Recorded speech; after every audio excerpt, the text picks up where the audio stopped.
Budget budget और budget, हर तरफ बस बजट की बातें। लेकिन ये बजट बिल आखिर होता क्या है? बजट आते ही सब परेशान हो जाते हैं कि टैक्स बढ़ गया, पेट्रोल महंगा हो गया, सिलेंडर के दाम बढ़ गए। क्या आपने कभी सोचा है कि ऐसा क्यों होता है? क्या होता है बजट? आइए जानते हैं आज के डेली डिकोड में। बजट बिल एक लीगल डॉक्यूमेंट होता है जिसमें सरकार पार्लियामेंट को बताती है कि अगले एक साल भर में पैसा कहां से आएगा, कहां खर्च होगा और किन किन चीजों में खर्च होगा। जिसके बाद पार्लियामेंट से मंजूरी मिलने के बाद ही ये बजट तय होकर जनता के सामने पेश किया जाता है। बिना पार्लियामेंट की मंजूरी के सरकार एक रुपया भी खर्च नहीं कर सकती।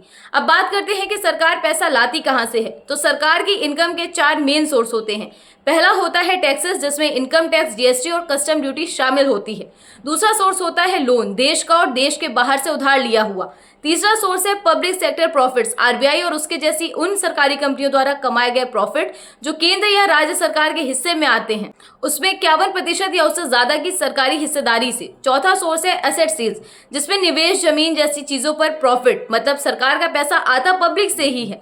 अब बताते हैं कि ये पैसा खर्च किस में होता है। बजट का खर्च मेनली 3 जगह होता है। पहला विकास में, जिसमें रोड्स, रेलवे, हॉस्पिटल, स्कूल्स बनते हैं। दूसरा कल्याण योजना में, जिसमें सरकार आयुष्मान भारत, श्रम कार्ड जैसी अलग अलग योजना बनाती है। और तीसरा निश्चित खर्च में, जिसमें लोगों की सैलरी, पेंशन और लोन्स पे इंटरेस्ट पर। इसीलिए बजट सिर्फ स्कीम्स नहीं, पूरे सिस्टम का बैलेंस होता है।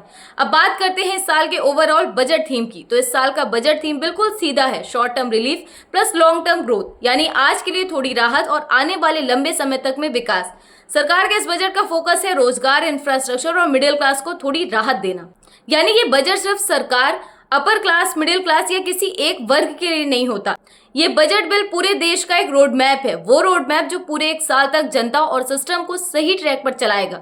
बजट बिल सिर्फ एक अनाउंसमेंट नहीं है, ये आज का वो फैसला है जिसका असर कल देश पर और उसकी अर्थव्यवस्था पर पड़ता है। नमस्कार, मैं शुभांजलि त्रिपाठी और आज के डेली डिकोड में बस इतना ही। कैसी लगी आपको ये जानकारी हमें कमेंट में बताएं। मिलते हैं अगले डेली डिकोड में।